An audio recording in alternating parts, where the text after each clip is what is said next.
Welcome back po sa Panahon TV. Mga kababayan, alamin po muna natin ang magiging agwat ng temperatura sa mga bansang kabilang sa ASEAN.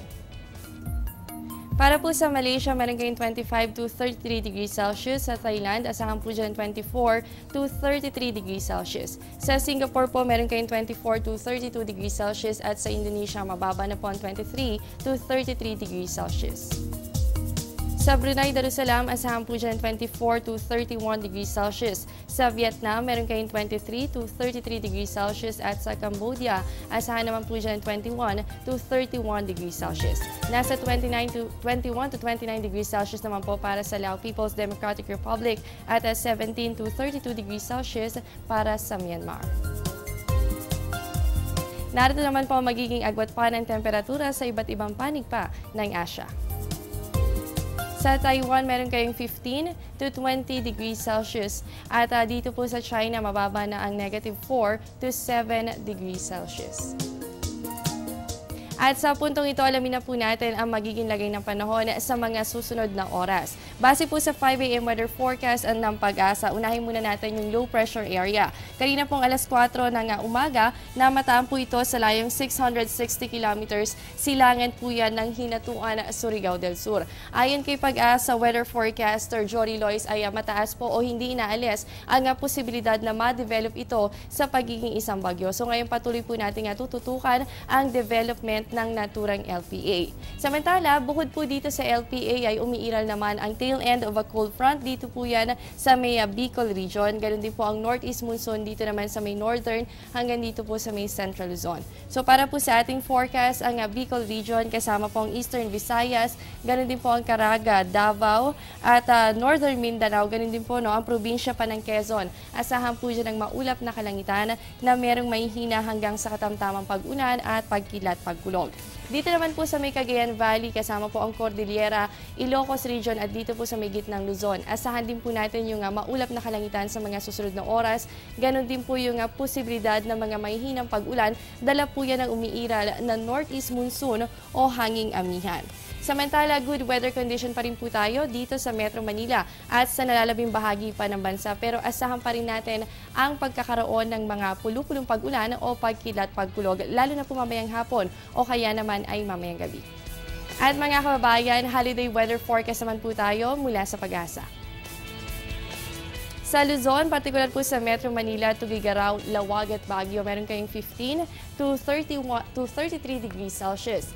Samantala sa areas naman po ng dito pa rin po sa Luzon, sa Olonga po, Tagaytay, Lipa, Batangas, Legazpi at Puerto Princesa, ang agwat po ng temperatura ay nasa 20 to 32 degrees Celsius.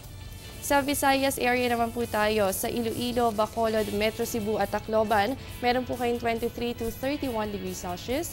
At panghuli na lamang po sa Mindanao area, partikular po sa Cagayan de Oro, Metro Davao at Zamboanga City. Yan po ay nasa pagitan naman ng 24 to 33 degrees Celsius. At dahil papalapit na po ang bagong taon, narito muna ang isang New Year trivia mula sa Panahon TV. Pamilyar tayo sa Yule log at sa katunayan ay itinuturing ito bilang simbolo ng pampaswerte lalo na sa bagong taon. Pinaniniwalaan na nagbibigay ito ng liwanag at isang mahalagang bahagi ng New Year celebration. Maaaring pagandahin ang Yule log sa pamamagitan ng paglalagay po ng red ribbons sa paligid nito at ayon sa tradisyon, dapat ay buong gabi hinahayaan sa apoy ang Yule log at unti-unti itong sinusunog for 12 days bilang simbolo sa 12 buwan ng taon. At mga kababayan, 5 araw na lamang po, sabay-sabay na po nating sasalubungin ang bagong taon. So dito na po nagtatapos ang ating programa. Yan po mga nakalap nating impormasyon ngayong umaga. Stay updated sa lagay ng panahon. Bisitahin ang aming official social media accounts and website. Ito po ang Panahon TV kung saan walang pinipiling panahon ang pagbibigay impormasyon. Naghahatid ng balita simula Lunes hanggang Linggo 5:30 ng umaga at sa oras-oras na pagbabalita dito lamang sa Telebisyon ng Bayan. Ako po ang inyong weather body, Jessie Basco, nagsasabing walang dadaig sa taong may alam at laging handa. Good morning and have a great day ahead.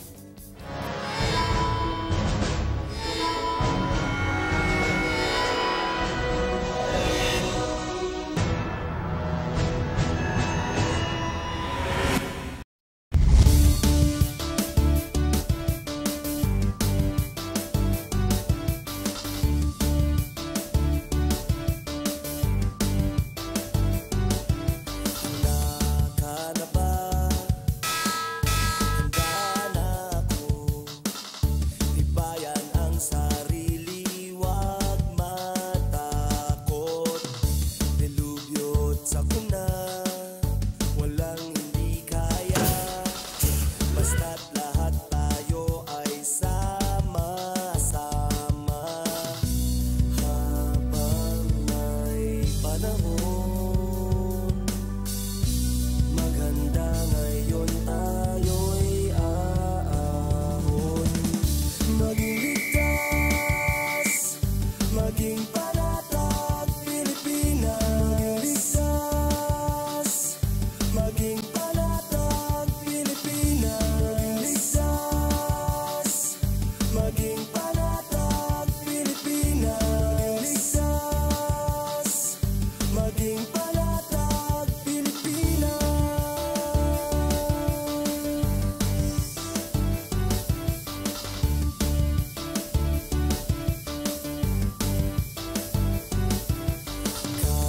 Kahandaan ang susi sa kaligtasan. Kaalaman ng kailangan ng mamamayan. Buhay ang katapat, iwasang mapahamak. Tulong-tulong sa ngalan ng bayan.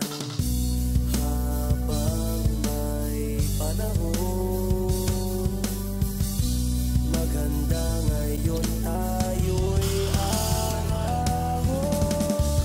Maging ligtas, maging panatag Pilipinas. Maging panatag Pilipinas. Maging panatag Pilipinas. Maging ligtas, maging panatag Pilipinas. Ang programang ito ay hatid sa inyo ng Air 21. Sagot ko, padala mo.